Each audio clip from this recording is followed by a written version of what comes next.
Bienvenue sur ma chaîne, aujourd'hui on plonge dans l'univers fascinant de l'astrologie. Quel est le quotidien d'une astrologue? Comment cet art millénaire fonctionne-t-il? Et que pense notre invité du mystère, du paranormal et de l'au-delà? Eh bien vous êtes au bon endroit. Préparez-vous pour une conversation passionnante et pleine de découvertes. Bonjour, je m'appelle Claire Soumia et je suis astrologue. On se retrouve dans le deuxième épisode de l'émission The Whispers et je vais vous parler de la magie des planètes.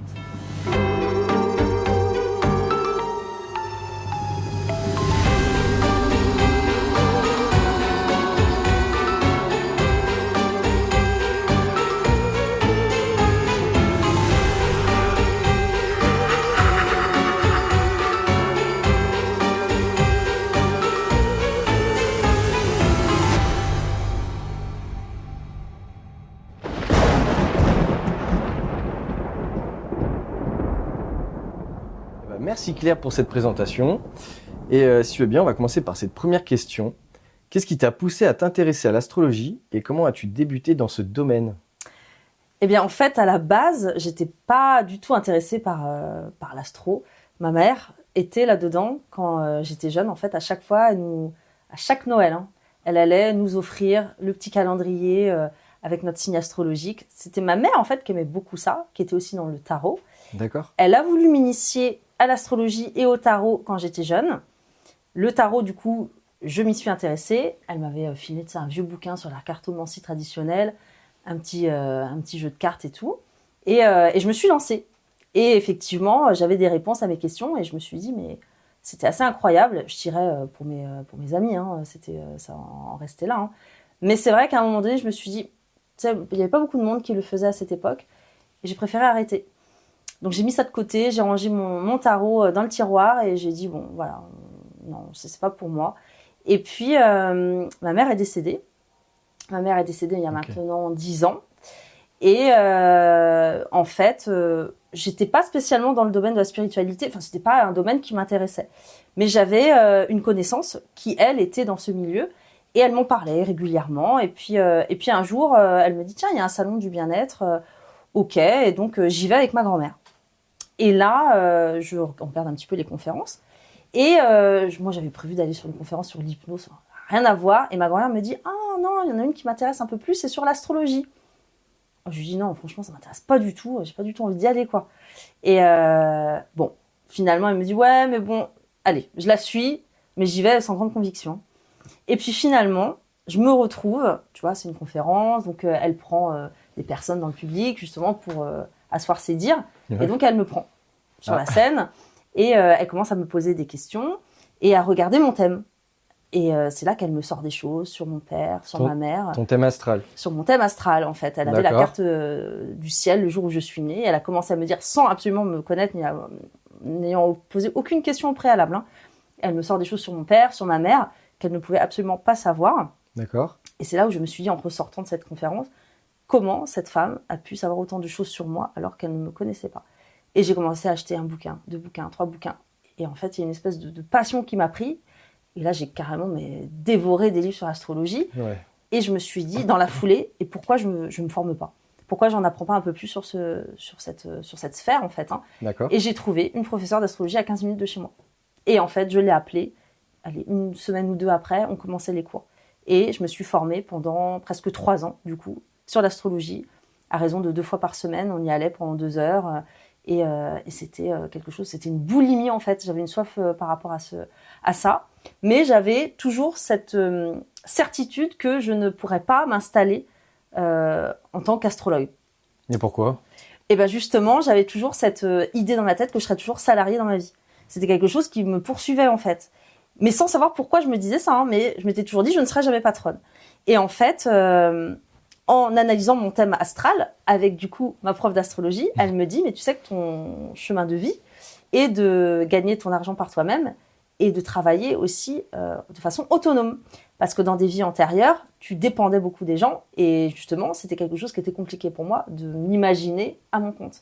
Ok. Et donc, je me suis dit, ok, je comprends mieux pourquoi j'ai cette croyance de me dire toujours, finalement, je vais pas y arriver, je dépends des autres, même financièrement, je serai que salarié. Oui. Parce qu'en fait, ça faisait partie de mes vies passées. Et finalement, je reproduisais des schémas. J'étais dans mes petits chaussons. Je connaissais déjà ça. D'accord, oui. Mais le fait qu'elle me dise que mon chemin de vie était tout autre et que c'était dans une version justement opposée à celle que je croyais, m'a donné un coup de pied aux fesses, clairement. Et je me suis dit, si je suis là, c'est pas par hasard. Finalement, cette conférence qui arrive, ma maman qui était là-dedans, quelque chose que j'ai mis de côté, et puis finalement, tout ça qui se montre devant moi, c'est peut-être le chemin vers lequel je dois me diriger. Et j'y suis allée. J'ai dit, je me lance. Mais c'est Et un ça a été bel hommage à ta maman. Hein. Exactement, c'est tout à fait ça. Comment tu définirais l'astrologie?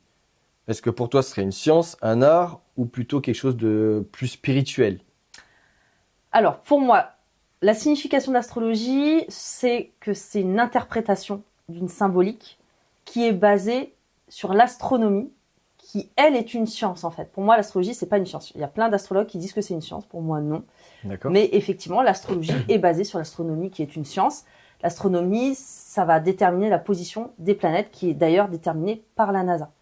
Mais voilà, c'est une interprétation, en tout cas, d'une symbolique. Et je pense aussi qu'à force d'entendre ces symboles, ces signes astrologiques, ça fait comme un égrégore aussi, qui existe depuis tellement d'années que finalement, ça se transforme en quelque chose qui est plus réel, mais on est sur l'ordre d'une symbolique.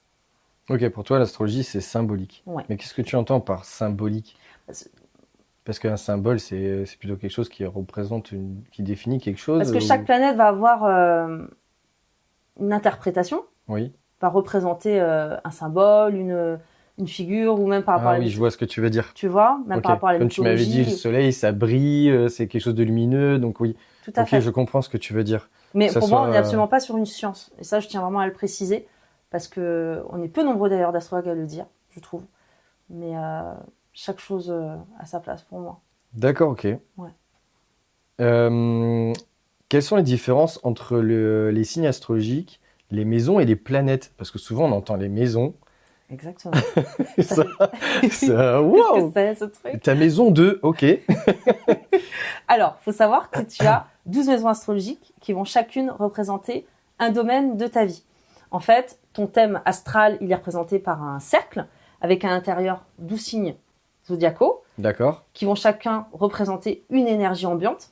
Autour de ces signes, autour de cette roue, tu as donc 12 maisons qui vont, comme je disais, chacune représenter un domaine de ta vie. La maison 2, par exemple, ça va être où tu vas pouvoir gagner ta vie. La maison 3, c'est ta communication. La maison 4, ça va être ta famille, etc., etc. Et tu as après les planètes qui vont se situer dans des signes et dans des maisons qui, elles, vont être plutôt... En fait, si je pouvais imaginer ça, ce serait comme si, finalement, les planètes, c'était les acteurs, que on était dans 12 maisons. Chaque maison va représenter un décor de vie, par exemple. Et puis après, tu as les signes qui vont représenter plutôt une énergie. Mais ça fait comme une pièce de théâtre, en fait. Hein. Et chacun oui, va avoir d'accord. une place bien définie. Bien défini. Ouais. Que signifie un ascendant en astrologie? Alors, l'ascendant, déjà, on dit beaucoup que souvent, on va développer son ascendant vers la trentaine ou autre, qu'on ne le développe pas tout de suite. Moi, personnellement, de toutes les analyses que j'ai pu faire, je n'ai pas vu que c'était forcément le cas. Après, je pense que je peux comprendre pourquoi on dit ça. L'ascendant, c'est notre personnalité profonde. C'est D'accord. qui l'on est. C'est un peu, pour imager aussi, ça c'est un peu ma vision des choses, la vision que j'ai eue. C'est comme une petite valise qu'on va te donner quand tu vas naître. Et dans cette valise, en fait, tu as plein de caractéristiques de toi. Et puis, en fonction de ton éducation, des gens que tu vas rencontrer, tes expériences de vie, il y a des choses dans cette valise que tu vas prendre, que tu vas montrer, et puis d'autres que tu vas laisser. Parce que peut-être que dans l'éducation, on t'a dit, faut pas trop être comme ça, faut pas être trop comme ci. Donc finalement, tu vas pas prendre ces choses-là dans cette valise. Mais cette valise, elle est là, et c'est toi. C'est ce qu'il y a vraiment au plus profond de toi. Et souvent, ce qui peut se passer, pourquoi on dit justement, oui, l'ascendant, on le développe plus tardivement, parce que finalement, comme c'est notre personnalité profonde et qu'on va être parfois modelé par notre éducation qu'on va recevoir quand on est petit, on va pas oser la montrer. Et c'est en grandissant et en devenant plus mature et responsable que là, on va plus oser justement développer toutes nos capacités qui sont dans cette valise, en fait. Mais c'est Oui, vraiment d'accord, cette c'est- personnalité profonde. C'est avec la maturité de la personne, quoi, en fait, que ça prend. Qu'on peut pleinement tout montrer, en fait. Parce qu'il y a plein de choses, finalement, qui sont dans cette valise-là. Et du coup, quand on dit oui, alors du coup, c'est l'ascendant, on dit ouais, t'es quel signe? Donc le signe au début, c'est pas le plus important, c'est plutôt l'ascendant qui est important. Ils ont tous les Enfin, deux ça leur dépend de importance. l'âge. Ils ont vraiment tous les deux leur importance. En fait, ton signe astrologique, c'est représenté par le soleil. C'est là où D'accord. était le soleil le jour où tu es né. Ah. Quand on regarde ton thème astral, ton soleil, par exemple, je sais plus, t'es de quel signe toi déjà? Moi, je suis poisson. T'es poisson. Donc ça veut dire que le soleil, quand t'es né, entre guillemets, hein, le soleil il bouge pas, hein, ça veut dire qu'en gros il était dans la constellation du poisson. Donc D'accord. c'est pour ça que tu es poisson. Et le soleil, finalement, c'est le signe astrologique, voilà, que tout le monde connaît de soi. Quand on demande de quel signe astro tu es, ça veut dire en gros où était positionné le soleil le jour où tu es né. Et Ok. il faut savoir que le soleil, c'est très important, c'est ton idéal de vie, c'est ta force et c'est ta vitalité. Et tu as l'ascendant qui lui représente vraiment ta personnalité profonde qu'on te donne quand tu nais. En fait, il faut savoir qu'en astrologie, on appelle ça la trinité astrale. C'est 3 choses bien importantes on voit le plus en toi. Ça va être ton soleil, ton ascendant et ton signe lunaire. La lune, ça va être tes émotions, ta vie intérieure, tes états d'âme, ce qu'on montre pas forcément aux autres. D'ailleurs, la lune, des fois, on la voit pas, c'est un peu ce qui est caché. Donc voilà, c'est plutôt tout ce qui est en lien avec ce qui est profond. Je suis en train d'apprendre l'astrologie en fait. Voilà, c'est ça. En fait, la position du soleil, c'est un peu comme les maisons. En gros, on va dire que le soleil va être à tel moment où tu vas naître, donc savoir tel signe. Donc après, tu vas voir les Exactement. maisons aussi, pareil, et les lunes. Ouais, c'est vraiment. Et après, tout ça, ça a une symbolique. Ça veut dire que donc quand à tu chaque es né, mouvement, ça. les planètes étaient à un endroit bien précis, dans une constellation, dans un signe astral. Et si elle est positionnée là, ça veut dire que... Et finalement, en fait, cette interprétation, elle se fait depuis des milliers d'années. Et comment c'est arrivé? Eh ben, tout simplement par des premiers astrologues qui ont vu que, par exemple, quand la planète Vénus, elle se situait dans cette constellation, eh ben, les gens qui étaient nés à ce moment-là, ils étaient plutôt comme ça. Et en fait, ça a été juste des constatations qui ont fait qu'au fur et à mesure, ils ont décidé, ça a été dit que, oui, si ta planète Mars, elle est là, ça veut dire que t'es comme ça, et tatati, et tatata. En fait, ça a été au fur et à mesure des années que les astrologues ont déterminé tout ça. Eh ben. Et est-ce que c'est quelque chose qui s'est plutôt. Est-ce qu'avec le temps, l'astrologie a été un peu plus étudiée, plus avancée? Oui, parce qu'au fur et à mesure, on a pu aussi découvrir d'autres planètes. Avant, on connaissait juste quelques-unes, puis après, on a découvert, il y avait Neptune, il y a Pluton, encore maintenant Pluton qui est plus considéré comme une planète, elle a été enlevée, mais voilà, au fur et à mesure, les astronomes, les astrologues ont découvert dans le ciel qu'il y en avait d'autres, et puis du coup, ils ont pu encore plus étoffer aussi leur langage astrologique, et ce qui a permis encore plus de nous comprendre et de nous connaître, parce que finalement, l'astrologie, avant tout, c'est un outil de développement personnel, en fait, pour apprendre à se comprendre soi. D'accord. Mais pourquoi Pluton? Pourquoi Pluton? Pourquoi l'enlever? Alors, sais par rapport à plein de caractéristiques qu'elle rentre pas dans les caractéristiques qui est considérée comme planète par rapport à soit la taille, enfin tu vois, il y a plein de choses qui rentrent en compte, il y a D'accord. plusieurs paramètres. Ouais. Ouais, donc franchement, l'astrologie, c'est très précis, quoi. C'est moi en fait, c'est ça qui m'a passionnée au début. Faut savoir que quand j'étais gamine, je voulais travailler à la NASA. C'était un truc. Ah ouais. En fait, j'étais complètement fascinée, obsédée par la Lune. J'adorais la BD, la Tintin qui va sur la Lune. Il y avait un dessin animé avec Wallace et Gromit, je sais pas si tu Oui, connais. oui. Et en fait, ils vont sur la Lune, c'est un gros gruyère, ils sont en train de manger du fromage sur des crackers. Mais moi, j'étais obsédée par ça. Et je pouvais passer des heures sur mon lit à regarder au Velux les étoiles. Ça, ma grand-mère, elle pourra te le dire, c'était complètement fascinant. Et puis finalement, je suis pas dans la NASA parce que je fume comme une taupe. Donc, T'as quand même. j'aurais pas été prise. Ils veulent des gens qui voient bien. Je vois rien. Ah. Non, allez, next. Donc, du coup, astrologue. Mais tu vois, finalement, je sais même pas pourquoi je te disais ça, mais... On va dire que tu travailles quand même dans l'astronomie. Tu touches un peu le côté astrologue. Enfin, oui, ce qui m'a plu, c'est le le côté aussi côté astronaute, astronomie. tout ça. Ce qui est passionnant, par exemple, on sait que sur la planète Pluton, il fait moins 200 degrés. Que si tu es sur Pluton, si quelqu'un qui pèse 65 kilos sur Terre, il va peser que 5 kilos sur Pluton. Si tu es sur Pluton, c'est comme si la luminosité, c'est comme un réverbère dans la nuit. Ou sur Vénus, l'atmosphère est toute jaune parce que c'est que du soufre. Que Mars, c'est tout rouge parce que c'est du fer. Et d'ailleurs, Mars, tu peux l'avoir à l'œil nu, tu vois que c'est un point rouge dans le ciel. Et moi, c'est ça qui me passionnait au début.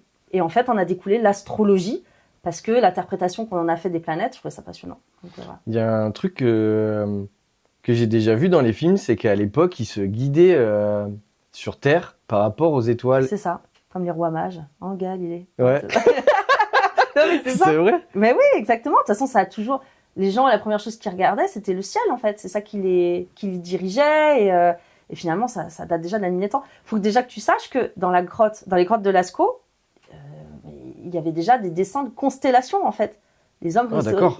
ils dessinaient déjà les constellations, etc. Donc finalement, ça date de tellement longtemps. On ne sait même pas exactement depuis quand a commencé véritablement l'astrologie. On dit que c'est de 5000 ans avant Jésus-Christ, en Mésopotamie, mais on pense que ça date même d'avant. Donc, tu vois. Oui, c'est pas un truc qui a été pondu hier, quoi. Non. Oui, c'est vieux comme le monde. Exactement, ça s'est transmis après, avec les Grecs, etc. Et puis voilà. Et ouais. Comment les cycles planétaires, comme le retour de Saturne, influencent-ils nos vies? Alors, en fait, il faut savoir que chaque planète a une révolution. C'est-à-dire qu'elle va revenir à sa position initiale au bout de tant d'années. Par exemple, pour Jupiter, elle met 12 ans à revenir à sa position initiale. Pour Saturne, c'est 29 ans. Pour le Soleil, c'est 365 jours. Et justement, ça a une interprétation à chaque fois, dans notre thème astral, par exemple. Quand on dit le retour de Saturne, il faut savoir que comme Saturne met 29 ans à revenir, ça veut dire que tous les 29 ans, souvent, il se passe quelque chose dans nos vies. Et quand on dit, tiens, ça, c'est le retour de Saturne, eh bien, Saturne, c'est comme le parent, c'est l'autorité. Donc, c'est être son propre parent. Et c'est souvent là où on a des prises de conscience de maturité, de responsabilité et de sagesse, etc., etc. Jupiter, c'est la planète de la chance en astrologie, par exemple. Et quand elle revient tous les 12 ans à sa place initiale, souvent on se dit, bah tiens, c'est le retour de Jupiter, peut-être qu'il va y avoir un événement un peu chanceux qui va se produire à ce moment-là, etc. Et pour ça, pour chaque planète, en fait, il va y avoir une interprétation. Et du coup, on entend souvent parler de Mercure rétrograde. Ouais, ça c'est vrai. C'est très à la mode, cette expression. Alors, moi, souvent, c'est un vrai blackout quand c'est Mercure rétrograde. Eh ben, dis-toi que pour moi, c'est très bénéfique, par exemple. Ah, ok. C'est là où, justement, c'est là où moi, je mets un point là-dessus, c'est que l'astrologie, on peut l'interpréter de différentes façons. On peut l'avoir de façon noire si on en a envie, mais on peut l'avoir aussi de façon très positive. Et finalement, Mercure rétrograde, il y en a plein qui vont se dire « Ah, ça va être compliqué ». Moi, il faut savoir que je suis quelqu'un qui parle souvent très vite ou qui cogite beaucoup. Quand Mercure rétrograde, souvent, ça me permet de me poser et de parler plus doucement. Donc justement, on me comprend mieux pendant Mercure rétrograde que quand elle rétrograde pas. D'accord. Mais Mercure rétrograde, qu'est-ce que c'est? En fait, quand une planète rétrograde, ça veut dire qu'on a l'impression qu'elle fait marche arrière. Alors après, c'est un effet d'optique. Hein. De la Terre, on va croire qu'elle fait marche arrière, mais c'est pas Michael Jackson qui fait le moonwalk. Hein. Clairement, elle fait pas ça. Mais par contre, on a cette sensation que du coup, l'énergie, elle va être plutôt en intériorisé. Enfin, plutôt qu'elle soit vers l'extérieur, elle va plutôt vers l'intérieur. Et donc là, pour Mercure, par exemple, quand on dit Mercure rétrograde, comme Mercure, c'est la planète de la communication, du mental, mais aussi des petits déplacements, des transports, et bien souvent, quand elle rétrograde, eh ben oui, il peut y avoir des petits désagréments, comme par exemple un retard de train, de métro, le fait d'envoyer, je sais pas moi, un SMS à quelqu'un, pas la bonne personne, des soucis de communication, etc. En fait, mon conseil, quand Mercure rétrograde, c'est plutôt de le prendre comme « Ah, bon bah là, c'est le moment peut-être de pas trop lancer de projet et plutôt de réfléchir, de me poser, de prévoir un peu plus de temps avant que je prenne mon TGV, par exemple, ou de faire attention à qui j'envoie mon SMS. Mais après, ça n'empêche pas, la vie ne s'arrête pas de tourner quand Mercure rétrograde. Non, bien entendu. Ok. Mais c'est plutôt... c'est un retour à soi, je pense. Ouais, voilà, j'allais dire ça, c'est un retour à soi. En fait. Exactement. Ok, c'est... Ouais, en fait, ça, toi, par exemple, tu dis oui, je parle beaucoup. Pour les personnes, du coup, plus calmes, c'est différent. Ah ben, on te voit plus, t'es dans ton c'est difficile pour eux, du coup. Bah, peut-être qu'on comprendra encore moins, parce que peut-être que tu n'auras pas du tout envie de parler, du coup. Mais en même temps, c'est bien aussi, des fois. On n'a pas besoin de parler tout le temps. Oui. Le silence est d'or aussi. Je suis totalement d'accord avec toi. De faire une pause un petit peu, de se détendre. Exactement. Est-ce que tu pourrais nous expliquer, étape par étape, comment tu procèdes pour calculer et interpréter un thème astral?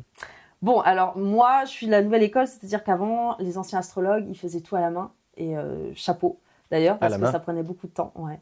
Avec voilà, les tables des maisons, ils avaient leur cahier, leur truc, et puis ils traçaient tout. J'ai commencé à le faire avec ma professeure d'astrologie, elle m'a montré, elle m'a expliqué, parce que comme elle m'a dit, c'est aussi important que tu vois, et je trouve ça normal. Par contre, c'est vrai que ça prend beaucoup de temps, et maintenant, il y a des logiciels qui existent, et c'est quand même l'avantage.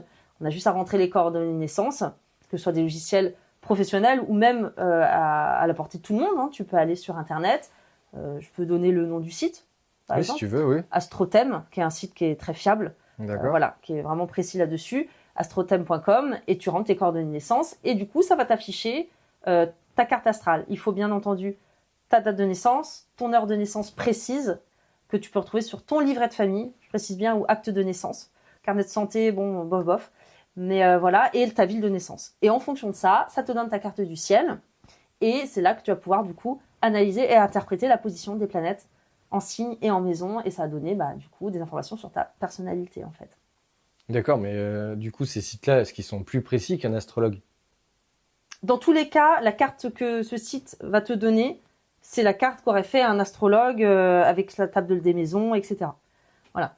Ça, c'est l'avantage maintenant avec Internet, c'est que du coup, on peut rentrer toutes les données et faire vraiment la carte du ciel. Par contre, l'interprétation, ce que tu vas trouver sur un site Internet, non, elle va pas être précise. Ouais, Ça va parce te que donner peut-être un que les truc gens, bateau, alors que nous, Ah oui. l'astrologue va lui prendre tout. D'accord.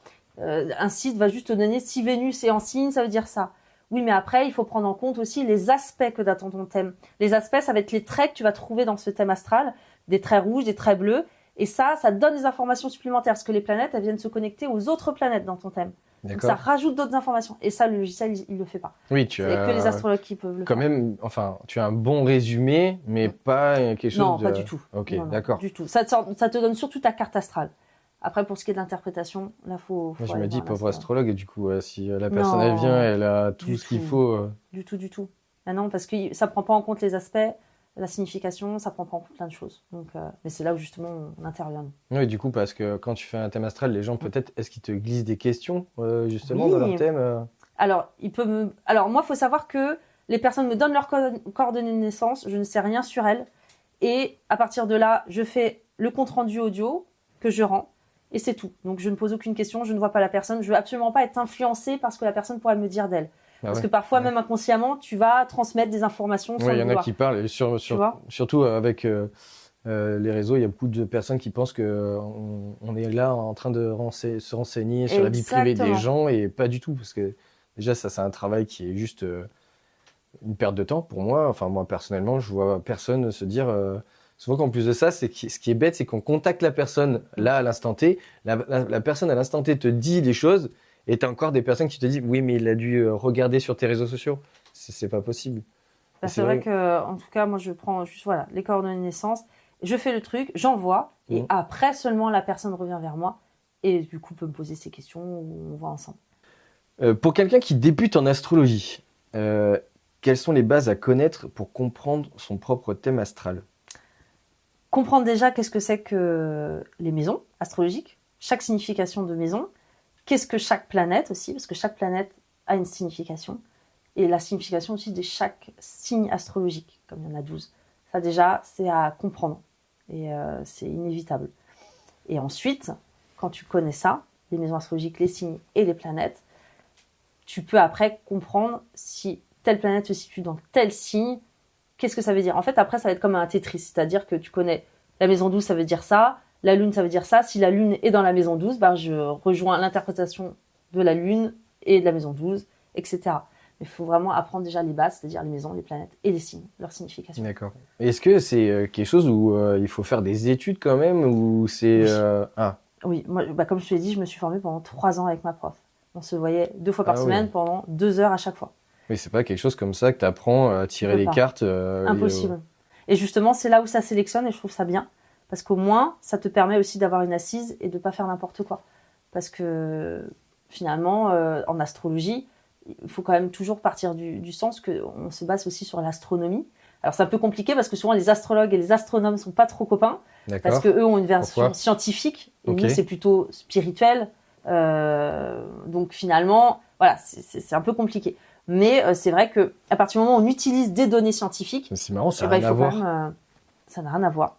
Mais pourquoi Mais ils seraient pas d'accord si vous avez le droit de... parce que souvent, eux ont une vision scientifique que l'astrologie, on est plus sur quelque chose en lien avec de la magie, quelque chose qui n'est pas concret. Et D'accord. pour eux, ça peut être un peu comme du vent finalement. Et mais c'est vrai que oui, il faut une formation, il faut comprendre déjà l'astronomie et ensuite l'astrologie. Chaque chose se met au fur et à mesure pour bien. Et parfois, je peux même t'avouer, au bout d'1 an, je me tirais les cheveux. Je me disais, mais j'y arriverai jamais. On a un gros bouquin qui est épais comme ça, avec les éphémérides, ça s'appelle, avec les données, les planètes où elles sont positionnées. Et t'es là avec ton livre et en fait, tu fais que ça. Donc c'est impossible si on te donne ce livre-là. Moi, là, si je te le donne, tu vas regarder, tu vas me dire, mais je n'y comprends rien. Donc tu vois, t'es obligé de te former en fait. Ouais. Mais au moins, voilà, ça passe aussi par une compréhension. C'est ça aussi qui est bien, je trouve. Oui, C'est que c'est hyper riche. Et on s'arrête jamais d'ailleurs. quand tu veux devenir astrologue, il faut être vraiment motivé, quoi. Ouais. Alors ça, je le dis tout de suite, oui. Là, il a fallu 3 années à fond, quoi. Ouais, c'est pas, Ouais. c'est pas comme ça. C'est pas quelque chose où Non. tu vas acheter un bouquin et voilà, on est déjà astrologue. Ça n'a rien à voir. Non.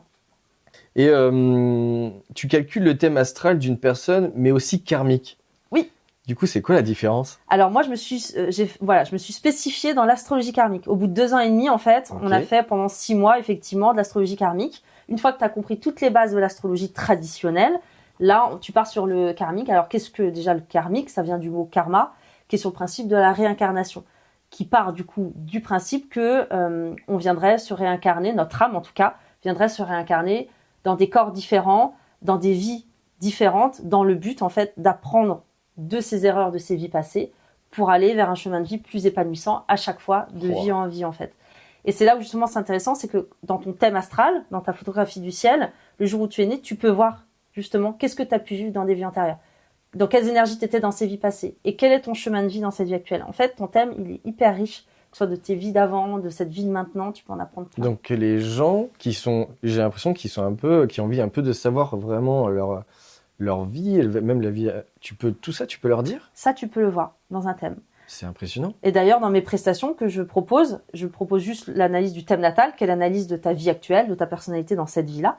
Et je propose l'analyse de thème karmique. Et là, c'est juste pour voir justement qu'est-ce que tu as pu vivre dans des vies passées. Et c'est là où c'est intéressant, c'est que tu peux voir aussi les peurs, les blocages et les blessures que tu as pu avoir dans des vies antérieures. Et qui ont encore peut-être un impact dans cette vie actuelle. Parce que parfois, tu peux avoir des réactions, je sais pas moi, par exemple, admettons que tu n'as jamais été abandonné dans cette vie-là. Mais que face à une expérience d'abandon, c'est quelque chose qui t'horripile ou qui va te rendre en difficulté. Et ben si tu comprends que dans des vies antérieures, tu as été abandonné, tu te dis OK, je comprends pourquoi j'ai cette réaction dans cette vie-là. Pourtant, j'ai jamais été abandonné maintenant, mais si j'ai encore ces mémoires-là, bah finalement des vies d'avant, des êtres que tu as été dans les vies passées font aussi l'être que tu es dans cette vie actuelle. Donc ça permet de mieux te connaître dans ta partie consciente et inconsciente en fait. Tu vois. Mais c'est incroyable. Ouais. Du coup, tu peux même voir si la personne, par exemple, là, est-ce que par rapport au travail, je dis un truc bateau peut-être, Oui. mais par exemple, là, la personne, elle sait pas, elle est pas sûre du travail qu'elle fait, elle a peut-être envie d'être orientée sur un autre travail, elle a peut-être même déjà ce qu'elle veut faire. Ça, tu peux lui dire. Si elle est sur la bonne voie ou... Tu peux voir la voie professionnelle d'une personne. Il y a 3 maisons dans un thème astral qui ressortent, c'est la maison 2, la maison 6 et la maison 10. La maison 2, c'est où tu peux gagner ta vie. La maison 6, c'est ton travail quotidien. Et la maison 10, ça s'appelle le milieu de ciel. C'est là où le soleil est au zénith le jour de ta naissance, donc là où tu brillais le plus. Et ça montre où tu t'accomplis professionnellement et socialement. Et quand tu regardes où ces 3 maisons elles sont positionnées dans ton thème en signe astrologique, ça nous donne des informations sur les domaines de prédilection où tu peux t'épanouir au niveau de la profession. Donc ça, c'est top. Moi, par exemple, l'astrologie fait partie, sans que je le sache avant, c'est là que je l'ai su en faisant mon thème, que on voyait que je pouvais être astrologue. Et ouais. Et finalement, tu vois, j'ai écrit un bouquin et maintenant j'ai une chronique astro à la télé. Et finalement, j'y suis allée et tout s'est enchaîné derrière en fait. Tout s'est développé. Tu suis bien ton chemin. Exactement, c'est ça. Eh bien, c'est magnifique, hein. C'est vraiment magnifique tout ça. On va venir à des questions un petit peu plus surnaturelles. Allez, vas-y. Penses-tu que l'astrologie peut nous révéler des éléments sur le paranormal ou les vies antérieures? Là, on vient d'en parler d'ailleurs. Vies antérieures, oui. Mais le paranormal, oui, il y a une maison en astrologie qui s'appelle la maison 8, qui est en lien avec tout ce qui est caché, les tabous, les non-dits, mais aussi tout ce qui est en lien avec la mort et la magie noire ou autre. Tu peux le voir en fait dans cette maison. Mais il y a aussi la maison 12. La maison 12, ça vient parler de tout ce qui est inconscient, tout ce qui est de l'ordre de l'invisible, de l'au-delà aussi. Donc finalement, la maison 8 et la maison 12 nous donnent des informations sur tout ce qui peut être en lien avec des événements paranormaux. D'ailleurs, tu peux voir si dans un thème, quelqu'un peut avoir des prédispositions à avoir des dons médiumniques, par exemple. Oui, ce que tu as vu avec moi. Voilà, ça peut être une lune en maison 12, un soleil opposé à la planète Neptune, la lune en carré avec Jupiter, etc., etc. T'as plein de petits trucs comme ça qui peuvent dire « Ah tiens, lui, il a des dons médiumniques ». Et c'est là où c'est intéressant. Par exemple, j'ai une expérience comme ça où j'ai rencontré quelqu'un qui me disait « Oh, mais moi, quand j'étais tout petit, je voyais des choses. » Et en fait, j'ai fait son thème une semaine après. Et c'est là où j'ai vu, je me suis dit dans ma tête, et je lui avais même dit lors de cette soirée « Ah, toi, tu dois avoir une lune en maison 12, quoi, ou un truc comme ça. » Je fais son thème et là, je vois quoi? Une lune en maison 12. J'ai dit « Ok, voilà. » Donc finalement, ça vient aussi parfois juste éclairer des questionnements que tu peux avoir quand tu étais gosse. Et tout simplement, dans un thème, tu te dis, ok, bah ouais, non, en fait, j'étais pas fou, quoi. Vraiment, il y avait Oui, des la choses qui se personne a vraiment vécu. Exactement. Et du coup, c'est des choses qui peuvent rassurer ces personnes-là un petit peu, de savoir que bah, du coup, ils ont cette faculté. Exactement. Après, l'astrologie, il n'y a pas d'enfermement. C'est-à-dire que tu es libre après de l'utiliser ou pas. Il D'accord. n'est pas de l'ordre de la prédiction qui serait plutôt de l'ordre de la prophétie. En gros, on te donne des énergies avec l'astrologie et toi, tu es libre de l'utiliser ou de la laisser de côté, finalement. Ça fait partie de toi, mais après, tu n'es pas obligé de tout utiliser dans ta boîte à outils. Et selon toi, y a-t-il un lien entre certaines configurations astrales et la capacité des personnes à percevoir des phénomènes paranormaux? Et bah, du coup, ce que je te disais. Que... Quelqu'un qui a une voilà, lune du en coup. maison 12 va avoir des dons médiumniques. Quelqu'un qui va avoir Mercure, par exemple, dans la maison 8. Mercure, c'est les mains. Parce qu'il faut savoir que chaque planète est aussi reliée à une partie de son corps. Le poisson, par exemple, c'est les pieds. Le bélier, c'est la tête, etc. Et Mercure, comme c'est les mains, si tu as Mercure dans la maison 8 et que la maison 8, c'est tout ce qui est en lien avec les énergies, le non palpable, bah, ça peut dire, par exemple, que tu as du magnétisme dans les mains. Tu vois, tu peux retrouver des choses comme ça. Du coup, tu peux savoir si tu... Ah oui, ok. Ouais, exactement. On dit souvent, oui, que bah, justement, tout le monde a du magnétisme, tout le monde a cette faculté, tout ça. Du coup, voir une astrologue, ça pourrait permettre de savoir si dans cette vie, c'est quelque chose que tu peux utiliser Exactement. ou pas. Tout à fait. Même dans l'ordre de la profession. Dans le professionnel, tu peux voir, par exemple, effectivement, si tu as Mercure, par exemple, conjoint à ton milieu de ciel, etc. Enfin, je vais perdre tout le monde, là, mais ouais, tu peux avoir des informations. Non, mais moi, ça me ferait sourire qu'une personne, genre, est-ce que c'était peut-être déjà arrivé, mais genre une personne qui sans cesse galère dans sa vie, excusez-moi de la façon de parler, mais d'un coup, en fait, cette personne a peur de travailler avec justement tout ce qui est sombre, on va dire, hein, Ouais. médiumnité, tous ces trucs-là. Bon, enfin, c'est lumineux, mais les Qui est gens de l'ordre de classent ça un l'invisible, peu, quoi. voilà, l'invisible, et que du coup, toi, tu lui dises, ben en fait, il faut travailler dedans. Eh ben oui. Et alors, ce qui est bien avec l'astrologie, T'es fait pour ça, en fait. ce qui est bien avec l'astrologie, c'est que si la personne elle va être très cartésienne et que je lui dis ça, et qu'elle se dit, attends, qu'est-ce qu'elle me raconte? Il faut savoir que si ta maison, par exemple, 2, là où tu peux gagner ta vie, elle se trouve dans un signe astral. Ouais. Par exemple, dans l'énergie du poisson. Le poisson, c'est en lien avec tout ce qui est, par exemple, invisible. Donc, on peut très bien être médium si on a son travail dans l'énergie du poisson. Mais le poisson, c'est aussi tout ce qui est en lien avec l'artistique.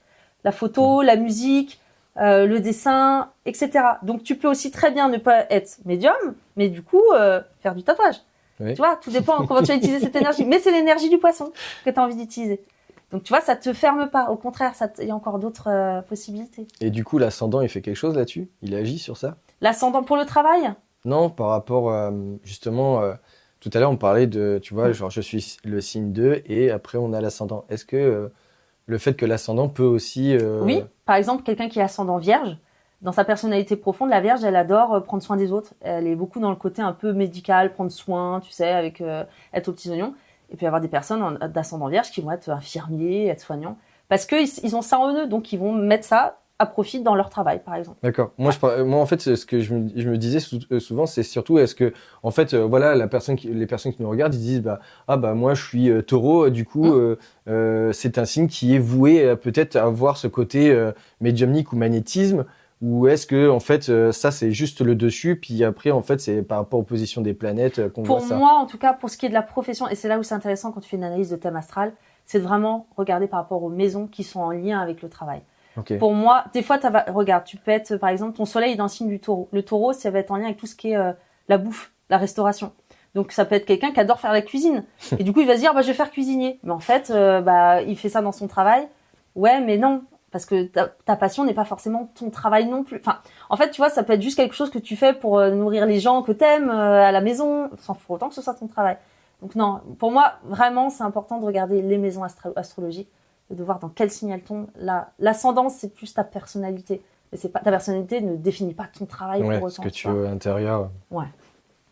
Et du coup, est-ce qu'on peut prévenir l'avenir dans l'astrologie? On peut donner des tendances, que ce soit mondial, parce qu'on peut voir finalement, par exemple, quand Pluton va bientôt rentrer dans le signe du Verseau, on sait que ça peut amener des manifestations, des rébellions. Les gens ont besoin d'unir leur voix pour défendre des causes qui leur tiennent à cœur. Ça donne une énergie. Mais après, ça peut... ça n'enferme pas. Comme disait le célèbre astrologue Ptolémée, les astres inclinent mais ne déterminent pas. Donc c'est-à-dire que on propose, tu disposes, quoi. Donc oui, il y a une énergie actuelle, une tendance, un peu comme les horoscopes, hein, mais après rien ne t'empêche d'avoir ton libre arbitre en fait. Et du coup, dans ma question aussi, je voulais te demander, est-ce que est-ce que c'est quelque chose où on va prédire plutôt énergétiquement? On peut voir des choses. Ok. Effectivement, on peut voir. Les influences énergétiques. Exactement. Moi, il y avait une amie, je lui avais dit, tiens, on peut voir même par rapport aux dates. Tiens, à telle date, entre les 10 et le 12, Vénus, par exemple, fait un petit aspect avec Uranus. Uranus, c'est la planète de l'électricité. Ça peut te donner un coup de foudre. Peut-être que tu vas avoir une rencontre de quelqu'un. Mais après, si la personne, elle a décidé de rester chez elle et pas bouger, la personne, elle va pas la rencontrer, tu vois. Par contre, si elle sort, eh ben ouais. Et c'est ce qui s'est passé. D'ailleurs, je lui avais dit entre le 10 et le 12 et le 11, elle a rencontré quelqu'un et qui elle est sortie. Et elle était célibataire depuis un petit moment. Donc, tu vois, finalement, on te propose une énergie, bah, ok, allez, bah, je sors, on verra bien. Et puis, c'est ce qui s'est passé. Donc, ouais, en fait, c'est sûr que si on leur dit des choses et puis que en fait, la personne a tendance à rester ouais, chez si elle, elle il y a rien qui procrastine, va se passer, quoi. exactement. Ouais, c'est tout à fait ça. Et du coup, il y a des limites de prédiction en matière, dans l'astrologie. Est-ce qu'il y a une limite? C'est-à-dire, une limite. Quand je dis ça, en fait, est-ce que tu peux aller très loin? C'est-à-dire la personne, bah là, dans ta vie, normalement, tu dois avoir un garçon ou une fille. Alors, Tu dois, dans cette vie, avoir une grande maison. Ou tu vois, est-ce qu'il y a des choses que tu peux prédire ou est-ce que c'est juste énergétique? C'est-à-dire que bah voilà, tu dois faire juste ce travail-là ou on peut voir effectivement un déménagement. un déménagement. On peut voir un déménagement ou l'arrivée peut-être d'un enfant. Après, ça va être un projet. Oui, l'arrivée d'un enfant. L'arrivée d'un enfant, mais ça peut être aussi l'arrivée d'un projet créatif. Parce que un enfant, c'est la maison 5 en astrologie. Mais la maison 5, c'est aussi la créativité. Donc ça peut être très bien un projet créatif qui arrive dans ta vie, comme l'arrivée d'un enfant qui arrive. Donc tu vois, mais effectivement, on peut voir certaines choses. La seule chose que je fais pas, c'est tout ce qui est en lien avec la santé. Ça s'appelle l'astrologie médicale. Comme je te disais, chaque planète est en lien avec une partie de ton corps. La mort ou quoi que ce soit, ça je le regarde pas. Je le regarde pas, la santé je le fais pas et les grossesses, je n'en parle pas non plus. En tout cas, je donne pas le sexe d'un enfant. Et d'ailleurs, en astrologie, bon, voilà, je trouve que ça va. Oui, donc c'est là où il y a la limite. Ouais, et en plus de ça, après, il y a le libre arbitre et les énergies. Exactement, tout à fait. Est-ce que tu peux prédire avec les cartes et l'astrologie des événements mondiaux? Oui, comme je te disais, tu peux voir dans le collectif. Là, Pluton va bientôt rentrer dans le signe du Verseau, le 19 novembre. Pluton, c'est la planète de la transformation, mais aussi des transformations radicales, des changements. Et l'énergie du Verseau, c'est la liberté, c'est le peuple, c'est le collectif. Et quand Pluton va rentrer dans cette énergie du Verseau pendant 20 ans, eh bien, ça peut amener le peuple qui se rebelle, qui a besoin de transformer radicalement les choses, etc., etc. En fait, tu peux voir comme ça des événements qui peuvent arriver. Par exemple, Neptune, c'est le dieu des océans, c'est la mer. Donc, par exemple, quand Neptune fait une tension avec certaines planètes, eh ben, peut-être que ça peut amener des inondations. Par exemple, tu vois. Ouais, on peut voir des choses comme ça. Complètement. Ah, carrément, ouais. Les inondations. Ouais, tout à fait. En fait, on va avoir une astrologue et puis on peut. En fait, c'est quand même très précis. Mais oui, c'est pour ça que, comme je te disais, il faut se former parce qu'il y a tellement de choses qui existent dans l'astrologie, tellement de branches en plus que ça finit en fait. Alors, est-ce que tu fais des compatibilités amoureuses entre deux personnes? Exactement, ça s'appelle la synastrie et c'est l'étude, en tout cas la comparaison de deux thèmes astro ensemble. D'accord. Donc ça peut très bien être un parent avec son enfant, deux amis ensemble ou un couple. Et ça permet justement de mieux comprendre l'autre que tu as en face de toi. Parce que justement, tu vas pouvoir voir quelle est sa façon de communiquer, quelle est sa façon d'aimer, comment il va fonctionner aussi dans l'intimité. Et parfois, on peut prendre les choses pour soi, on va se dire, il réagit de telle façon, c'est de ma faute. Mais en fait, quand tu vois aussi son thème, tu te dis, ah ouais, mais s'il a sa façon de penser qui est comme ça, c'est plutôt quelqu'un qui va pas dire les choses, qui va pas trop communiquer, c'est sa façon d'être. Donc du coup, tu te dis juste, la personne, elle est comme ça. Par contre, il faut savoir qu'il n'y a pas de bonne ou de mauvaise synastrie. En fait, chaque thème a en tout cas une vocation est voué à évoluer. Chaque tension est un axe de travail et d'évolution. D'accord. Par exemple, tu peux très bien voir deux thèmes ensemble, un couple où tout est nickel, avec que des beaux traits bleus, ça veut dire qu'il n'y a pas de tension. Oui, mais ça peut être des couples qui peuvent s'ennuyer du coup. Des fois, c'est bien aussi d'avoir des traits rouges qui amènent un petit peu de piment, où tu te remets en question et tu évolues, etc. Parce que finalement, on est toujours dans une phase d'évolution quand tu es en contact avec quand quelqu'un tu es en d'autre. couple, il y a toujours une construction qui fait dans le temps, quoi. C'est exactement ça. Et quand tu dis un parent et son enfant, ça peut être très bien la mère et sa fille, son petit garçon. Et ça peut être intéressant justement quand tu comprends pas ton enfant qui est en crise d'adolescence, par exemple. Et ben, Ah tu oui, vas d'accord. comparer vos deux thèmes ensemble. Et tu te dis, Ah mais oui. ouais, mais mon enfant, il est plutôt comme ça. Et moi, je suis plutôt comme ça. Donc, forcément, on se comprend pas. Donc, il faut peut-être juste que je me dise, tiens, je vais ouvrir un peu plus mon esprit. Lui fonctionne de cette façon. Donc, du coup, je vais me mettre aussi à son niveau, entre guillemets, à sa façon de fonctionner, pour mieux aussi communiquer. On peut savoir si son chéri fait le ménage. Non. On peut savoir si c'est un feignant, ouais. Si c'est un maniaque, on peut Bon, savoir bah si c'est un voilà, maniaque. vous savez où il faut aller voir. Si vous voulez savoir tout ça. Tu peux savoir plein de trucs, justement. C'est Et même dans ton incroyable. thème, tu peux voir qu'est-ce que tu vas rechercher comme qualité chez l'autre pour t'épanouir dans ton couple. Ça, faut regarder la maison 7 dans ton thème astral. Tu triches. Ah ouais. Non, mais je trouve ça intéressant. C'est cool de justement de s'intéresser à l'autre personne à travers un astrologue et de pouvoir voir justement Tout à fait. qu'est-ce qui correspond. Ouais, moi j'ai plein de couples par exemple qui sont en crise ou qui traversent une période difficile. Du coup, je vais faire leur synastrie et puis je vais leur donner des possibilités, des outils pour qu'aussi peut-être ils apprennent. Quand tu comprends l'autre, après tu peux aussi évoluer. Tu vois Ok. Et du coup, tu fais souvent ça pour tes copines? Ouais, j'en ai fait une d'ailleurs il y a quelques heures. Je veux Ah tout oui savoir. Et, ouais. Et je vais en faire une ce week-end pour une autre copine. Ouais, bah voilà, au Ah moins, bah voilà. il faut être copine. Dès qu'il y en a une, elle rencontre quelqu'un. Bon, attends, Claire Sou, je te donne Elle te mes demande- coordonnées de naissance, vas-y. Ah ouais, elle te demande et Ouais. tout. Oh là. Après, voilà, ça fait un moment qu'elles sont avec leurs copains, ou c'est le début, le mec il est au courant, hein, mais voilà, mais c'est ok. En même temps, pourquoi pas. Au moins, Est-ce tu sais à quoi t'attendre. Qu'est-ce que tu fais si, par exemple, un couple vient te demande, je pense justement, je pense pas en ligne, c'est ça que tu fais ou Je fais tout en ligne, tout à Ok, fait, en ligne. à distance. Ouais. Et du coup, tu vois que ça colle plus. Il y a à ce moment-là, la personne vient justement te contacte pour savoir si il y a quelque chose qui ne va pas. Qu'est-ce que tu dis? Est-ce que tu vas vraiment dire c'est fini ou est-ce que Je dirais pas ça, parce qu'après, comme je te disais, en astrologie, on a son libre arbitre. On peut très bien continuer dans une relation, même si elle est complexe. Après, effectivement, tu peux voir des choses en astrologie. Tu peux même voir un coup de foudre. Tu peux voir une façon de rencontrer l'autre. Si par exemple, Vénus va faire une tension avec Uranus, ça peut amener l'électricité, le coup de foudre qui arrive. Mais ça peut aussi montrer une séparation. Mais ça peut être aussi utilisé d'une autre façon. C'est des énergies. Donc tu peux très bien te dire, plutôt que ce soit une séparation, ça va être un coup de pied que je vais donner pour casser la routine. Comme Uranus, ça vient casser la routine, tu peux l'utiliser pour ça. Et te dire, non, moi j'ai pas envie de me séparer et je vais amener de la nouveauté. En fait, voilà, moi ouais, tu redonnes le peps. Exactement, c'est tout à fait ça. Voilà, quand on dit à chaque fois que la spiritualité c'est négatif, voilà, vous avez le bel exemple. Comme quoi, même une astrologue, et que ce soit un astrologue ou quelqu'un d'autre, vous êtes toujours dans la lumière, toujours dans le positif. Après, moi, c'est ma façon de travailler. Mais c'est sûr qu'il y en a d'autres qui voilà. Je sais pas après comment. C'est fini. D'accord. En tout cas, c'est bien d'être comme ça et de justement, on prend soin des personnes. Du coup, comment les thèmes astro influencent-ils nos relations amicales, familiales ou professionnelles? Eh ben justement, comme on en discutait, la façon d'interpréter le thème de l'autre va nous permettre de comprendre l'autre et va influencer aussi du coup notre comportement. Si on sait que la personne en face de soi elle a du mal à parler, eh bien on va du coup prendre un peu plus de pincettes. Des expériences qui vont au-delà de l'astrologie. Par rapport à tout ce qui est en lien avec le paranormal. Oui. Ouais. Alors effectivement, il m'est arrivé 2 choses qui m'a fait en tout cas du moins comprendre qu'il se passait bien quelque chose qu'on ne perçoit pas. C'est comme je t'ai expliqué, ma mère est décédée il y a un peu plus de 10 ans. Et en fait, on ne parlait pas beaucoup avec ma maman. Il faut savoir que moi, j'ai un film que j'adore, qui s'appelle La plage, avec Leonardo DiCaprio, mais que je regarde depuis que je suis jeune. Et notamment une musique surtout, une bonne annonce avec Moby. Et c'était une musique que j'avais tout le temps en tête depuis que j'étais jeune. Hein.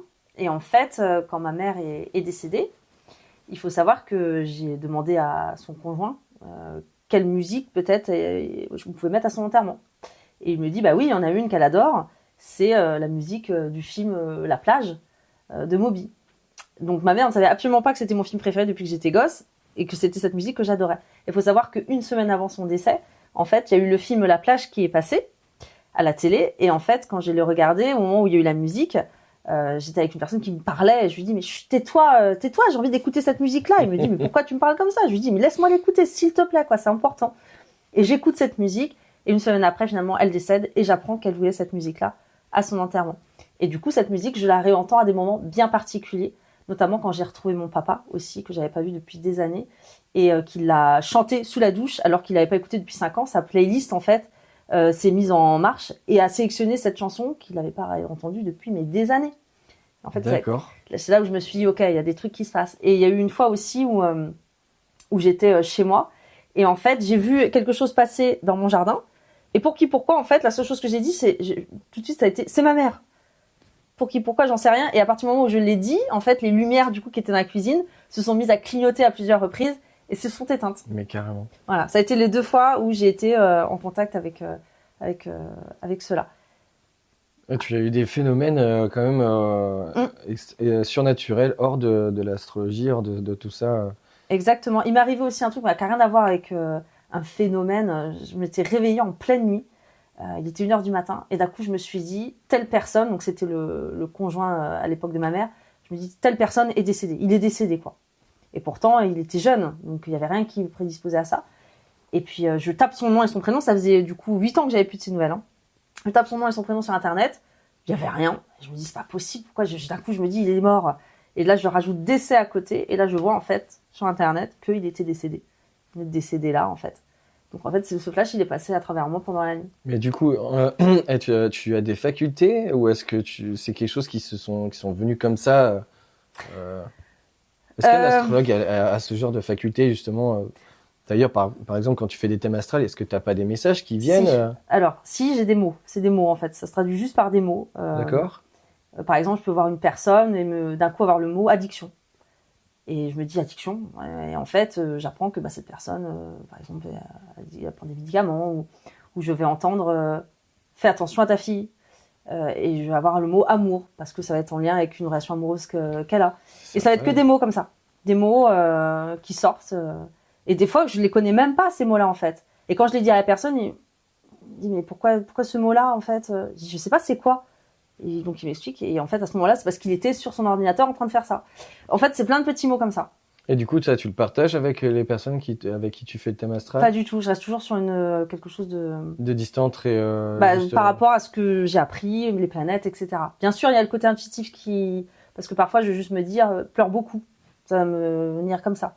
Et en fait la personne va me répondre justement à mon thème, va me dire je suis quelqu'un qui pleure beaucoup. Je me dis en fait c'était le mot que j'avais entendu pendant l'analyse.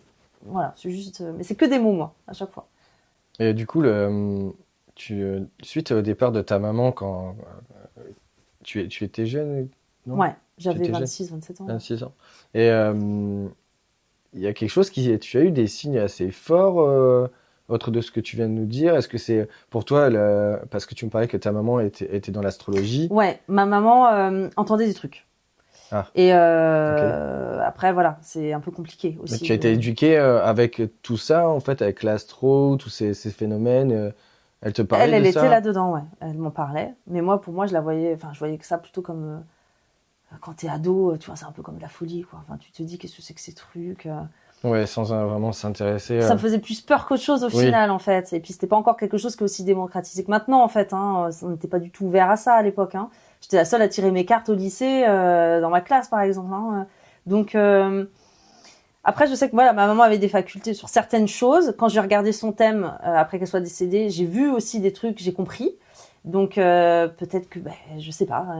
Après, il faut savoir aussi que moi, j'ai des origines gitanes à côté de ça. D'accord. Ma grand-mère, du coup, voit des choses, voit des grossesses. Et il faut savoir aussi que mon grand-père, sur le camp de gitans, c'est lui qui tirait les cartes. Tout le monde venait le voir et c'est lui qui tirait les cartes à tout le monde. Donc après, dans ma famille, dans mes générations, il y a des, voilà, ouais, il y a des trucs. Ah, c'est incroyable. Franchement, c'est super. Franchement, c'est impressionnant de voir que chez toi, tu as vraiment cette génération, justement, de spiritualité. Et en plus de ça, ce qui est fou, c'est ce que tu m'avais raconté hors caméra, que tu n'étais pas vraiment intéressé à ça. C'est vraiment... Pas du tout. J'ai été esthéticienne pendant 10 ans. Donc autant te dire que les poils n'ont rien à voir avec les planètes. Rien à voir. Mais je voulais travailler à la NASA. Donc après, on en revient quand même à un truc un peu... Ouais, il y a toujours ce recentrage astral, quoi. Ouais. Et du coup, quelles sont les idées fausses les plus courantes que tu rencontres dans ton métier? Justement, en parlant de l'astrologie, est-ce que tu vois, souvent on voit des choses sur les réseaux sociaux qui sont assez les meilleurs, hein, ils sont bien placés pour ça. Est-ce qu'il y a des trucs qui te font vraiment halluciner? Mais en fait, je regarde pas du tout. Tu regardes Ce qui se pas? passe. Tu devrais. Je suis un peu dans ma bulle, hein, je t'avoue. Et oui, en fait, je regarde pas ce qui se passe. Et donc, D'accord. finalement, je fais alors, allez, je vais dire clairement, je fais mon travail et je trace ma route, quoi. En fait, c'est ça. En même temps, t'as peut-être pas trop le temps avec tout ce que tu fais. Ouais, et puis je sais pas. Après, des fausses croyances. Là, comme ça me vient pas. Non, mais en fait, ce qu'on voit on voit souvent beaucoup de choses, par exemple sur la médiumnité, sur le magnétisme et tout ça. Est-ce Alors, que tu trouves que l'astrologie je sais est touchée aussi? Alors, l'astrologie, non. J'ai mis l'œil sur quelque chose dont on parle beaucoup en spiritualité, mais ça n'a rien à voir. Je sais pas si du coup on peut en parler sur ta chaîne ou Vas-y, ça. si tu veux. Par rapport à tout ce qui est en lien avec les rituels de pleine lune, l'eau de lune, etc. On dit qu'il faut mettre les cristaux à la pleine lune. En fait, pour moi, c'est pas du tout le meilleur moment parce que, en fait, à chaque fois, j'essaie de comprendre le côté Il scientifique faut bien écouter ça. avant que ce soit spirituel. Pourquoi ? D'accord, parce qu'on nettoie les pierres à la lune. À la base, quand tu regardes en spiritualité, on te dit quand c'est la pleine lune, il faut mettre ses pierres dehors pour qu'elles se rechargent en énergie. Tu peux faire de l'eau de lune, c'est-à-dire que tu vas mettre de l'eau, je sais pas moi, sur ton balcon pour qu'elle se charge de l'énergie de la lune, etc. D'accord. Machin. Et sauf qu'en fait, quand tu vas rechercher le côté scientifique des choses, pourquoi on est énervé pendant une pleine lune ? En fait, c'est tout simplement parce que dans l'atmosphère, tu as des ions négatifs et des ions positifs. Les ions positifs, c'est les ions qui t'énervent. C'est ceux qui sont dégagés par les micro-ondes. C'est ce que tu peux retrouver, par exemple, quand tu as cet événement qui a d'électricité statique. Là, tu as plein d'ions positifs. Et tu as aussi la pleine lune qui dégage des ions positifs. C'est fou. Et ça, les ions positifs, ça te stresse. Donc, c'est pour ça que pendant une pleine lune, comme il y en a plein dans l'atmosphère, c'est scientifique, t'es énervé. Et par contre, tu as aussi les ions négatifs qui, là, eux, te détendent. Tu peux les retrouver au niveau des cascades, quand tu vas près de la mer, en altitude, dans les hautes montagnes, et aussi quand tu brûles de la sauge. Quand tu brûles de la sauge, ça dégage des ions négatifs. C'est pour ça que pendant une pleine lune, c'est super intéressant de venir brûler de la sauge dans ton atmosphère pour amener des ions négatifs et apaiser l'atmosphère, en fait. Par contre, bah, du coup, tu comprends bien que s'il y a des ions positifs plein l'atmosphère dehors, si tu vas mettre tes cailloux, ton eau de lune se charger d'ions positifs, tu vas la boire après, le truc, c'est pas bon. c'est un peu bidon, en fait, tu vois. Donc, à chaque fois, moi, je vais plutôt chercher, en astrologie, là, comme ça, non.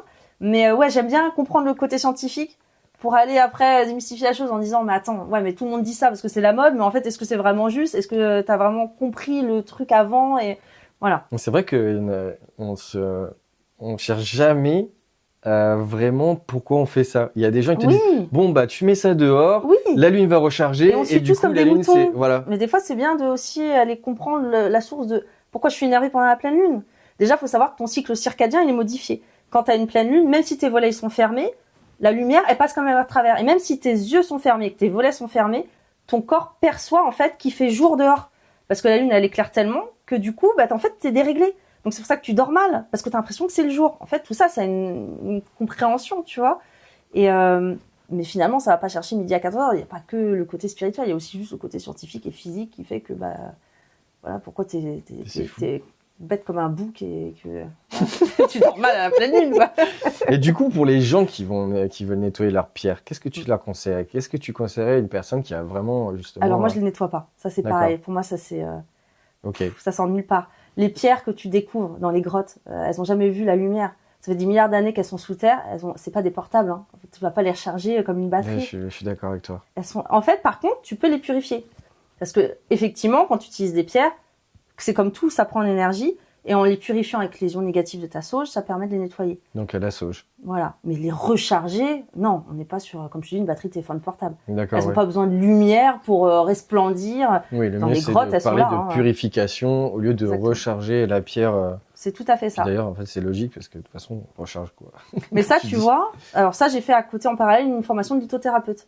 J'ai été dans une école de lithothérapie sur Rennes, où du coup, c'est pour ça qu'aussi je vends des bracelets en pierre.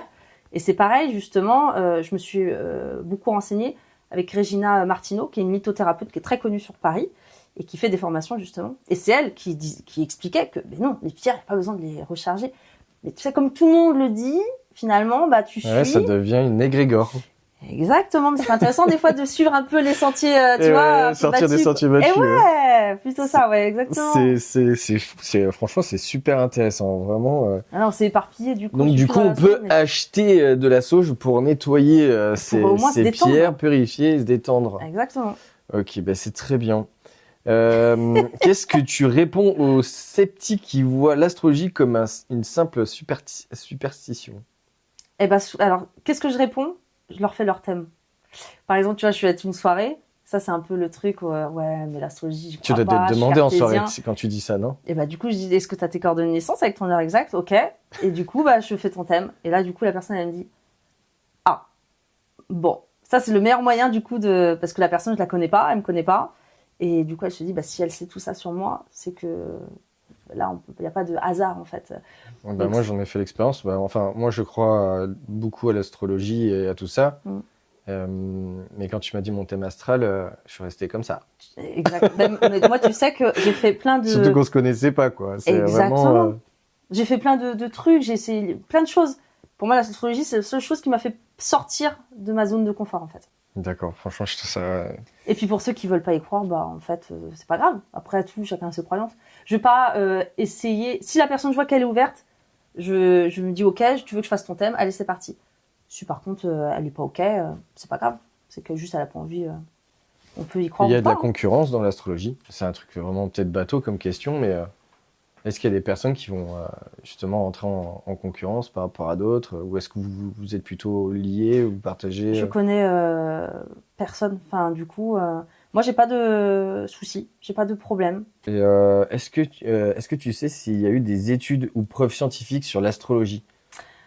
Non.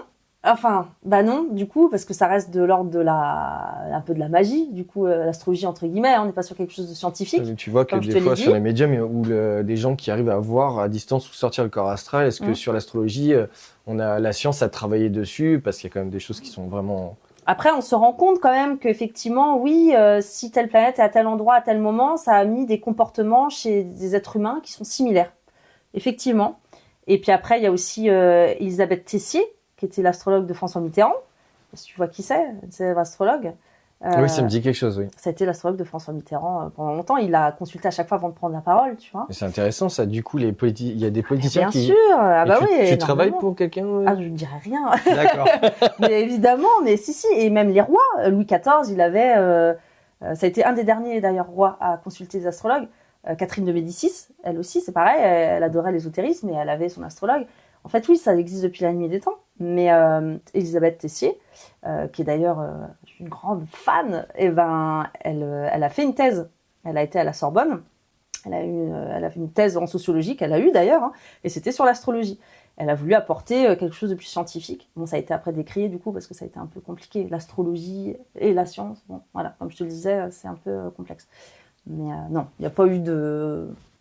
Mais les politiciens, du coup, quand ils ont une astrologue, ils s'en servent pour justement interagir sur telle ou telle personne, ou c'est parce qu'ils demandent Non. s'il fait ça, est-ce que ça va faire ça? Alors, est-ce que c'est le meilleur moment pour prendre la parole? Est-ce que là, les énergies en ce moment dans le ciel, par rapport à mon thème astral personnel, c'est un bon moment pour dire telle chose, pour faire telle action? Voilà, là, c'est plutôt pour ce cas-là. Mais ça se fait encore aujourd'hui. Bien sûr. Et les gens de la télé, enfin, des gens de la télé. Oui. Les gens de la télé aussi ont Tout le monde. Non, mais c'est fou. Ton voisin. non, mais Non, oui, c'est mais, vrai. non, mais je trouve ça impressionnant intéressant de voir que même en politique, on peut, parce que c'est des personnes qui sont Bien vachement sûr. entourées de militaires, tout ce qui est, enfin, voilà, et d'avoir justement ce côté astrologue, sachant que c'est des choses qui sont souvent remises en question. Ouais, mais ouais, mais là, on a la politique qui. Détrompe-toi beaucoup, beaucoup, beaucoup. Ok, Ouais. c'est fou. Alors, tu es depuis un mois chroniqueuse sur C8, avec Karine dans le mag qui fait du bien. Est-ce que tu as eu des ressentis avant d'y aller? Est-ce que pour toi, ça t'a fait peur de passer devant l'écran, être une astrologue officielle d'un magazine de télé? Bah, écoute, non. Moi, justement, je trouvais ça magique parce qu'il faut savoir que, comme je t'expliquais, Elisabeth Tessier, j'adore cette femme. Je trouve qu'au niveau de l'astrologie, même tous ces anciens livres, je les ai lus. Enfin, je trouve ça extraordinaire. Et ça a été la première astrologue qui a été en télé en 1975, si je dis pas de bêtises. Elle a animé l'émission Astralement Vôtre. Et ça a été la première à faire un horoscope justement à la télé. Et ça a cartonné d'ailleurs. Et du coup, finalement, c'était un petit peu pas mon modèle, mais tu vois, je m'étais dit, justement, parler d'astrologie ou faire des horoscopes à la télé, ça peut être un moyen aussi plutôt sympa pour faire découvrir ça au plus grand nombre. Et non, aucune appréhension. Ça a été super chouette. Et ça l'est encore plus. C'est une super aventure. Ah ouais, et l'équipe est absolument extraordinaire. Est-ce que tu as... Ah oui? Ouais. Tu as été critiqué ou pas? Non, pas du tout. Non. Au contraire, à chaque fois, j'ai que des gentils commentaires. J'ai pas d'appréhension par rapport à ça, bizarrement. Tu vois, je me suis dit, en étant dans une équipe qui est aussi belle, avec une émission qui transmet beaucoup de belles choses. Ouais, c'est magnifique. Franchement, moi, cette émission, je la trouve top. Ils sont beaux derrière. Il faut qu'elle continue parce qu'on apprend énormément de choses. Et ouais, c'est Et la en seule plus de vraiment. ça, c'est une émission qui est très terre à terre. Ça va pas montrer des trucs. Non. Ça parle vraiment de la spiritualité. Et c'est la dans seule le bien-être, émission d'ailleurs quoi. qui Ouais, allie c'est la science seule. et spiritualité avec mon autre collègue chroniqueur justement qui lui est journaliste scientifique. Et c'est ça qui est bien justement, c'est que ça mêle les deux. Ah oui, en plus de ça, t'es Exactement. journaliste scientifique. Exactement. Donc non. Pas de mauvais retour derrière. J'en ai pas eu un seul. Et tu as eu un impact au niveau de ta pratique et le fait que tu passes à la télé aujourd'hui? Est-ce que ça t'a apporté plus de personnes ou Bah, en tout cas, ça a permis, oui, que effectivement, il y a eu plus de personnes à venir du coup sur ma page Instagram, à aussi découvrir leurs propres thèmes. Au final, des personnes qui ne connaissaient pas du tout l'astrologie, bah, ça a permis justement d'ouvrir ces portes-là pour d'autres gens. Donc, j'ai trouvé ça top. Ouais, tout à fait. Et est-ce que tu penses que ça démocratise l'astrologie justement, est-ce que tu contribues à ça? Ouais, ça permet en fait de parler d'astrologie, mais de façon un peu plus ludique aussi. Mais tout en restant quand même, par exemple, tu vois, mes horoscopes. On peut croire que ça va être les horoscopes que je trouve dans les magazines. Il faut savoir ma chronique, quand je fais l'horoscope, je mets 1h30 à faire mon horoscope.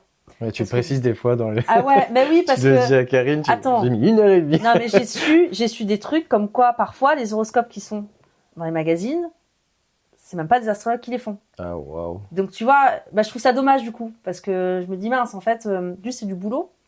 Tu vas regarder la position des planètes, notamment de la Lune, sur plusieurs jours. Elle va rester 2 jours et demi dans un signe. Du coup, c'est en voyant son transit que tu peux faire un horoscope par rapport au signe du zodiaque. Mais tout ça, ça se travaille par rapport au transit planétaire aussi.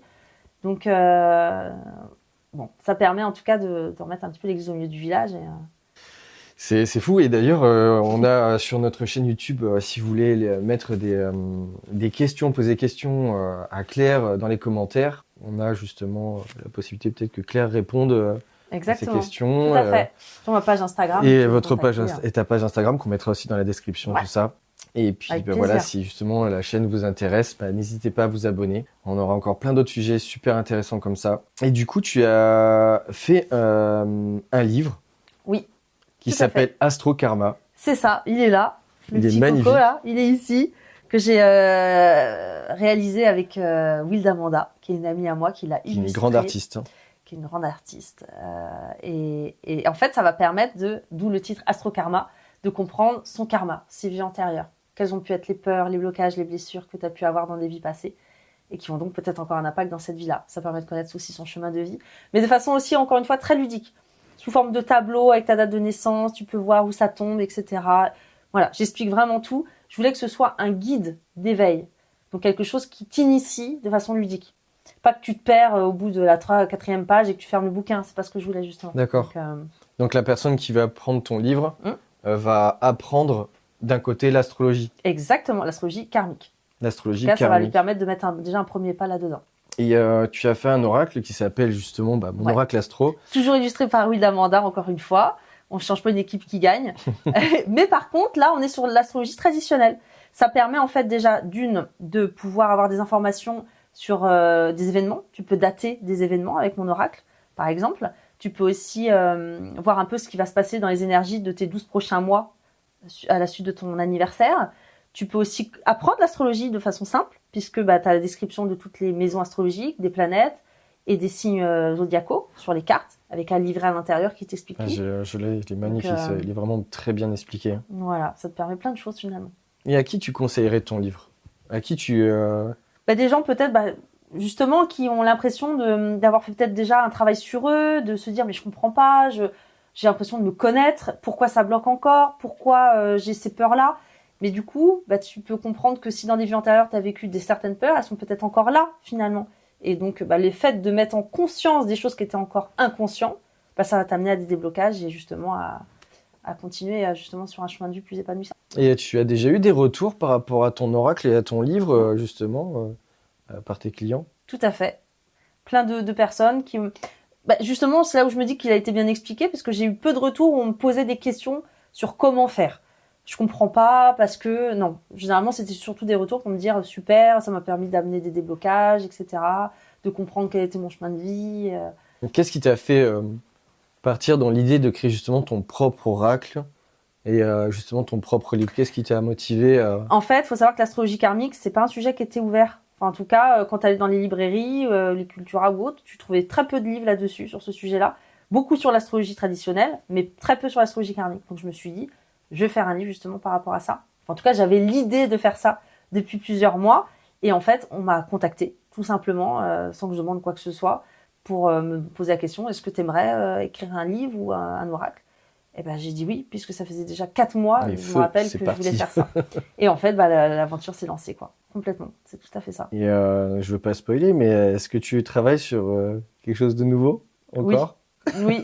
C'était un projet déjà que j'avais il y a 2 ans. En fait, que j'avais mis de côté par manque de temps. Après, si tu veux pas nous en dire plus, il n'y a pas de souci. Non, de toute façon, je vais pas en parler, mais en tout cas, oui, c'était un projet que j'avais depuis 2 ans, donc j'avais abordé le sujet avec ma maison d'édition. Et en fait, j'ai juste mis ça de côté, et puis finalement, c'est revenu. Et donc, go, quoi. Bon, merci Claire. Est-ce que tu peux nous dire aux spectateurs où on peut te retrouver? On peut me retrouver du coup sur ma page Instagram Balade au clair de lune, sur mon site internet aussi, www.baladeauclairdelune.com. D'accord. Et puis voilà. Et dans le mag qui fait du bien, tous les dimanches matins à 10h sur C8. Ok, très bien. En tout cas, on te remercie pour cette interview, de nous avoir donné ton temps. Et puis, merci Loïc. Avec tout cœur. À bientôt.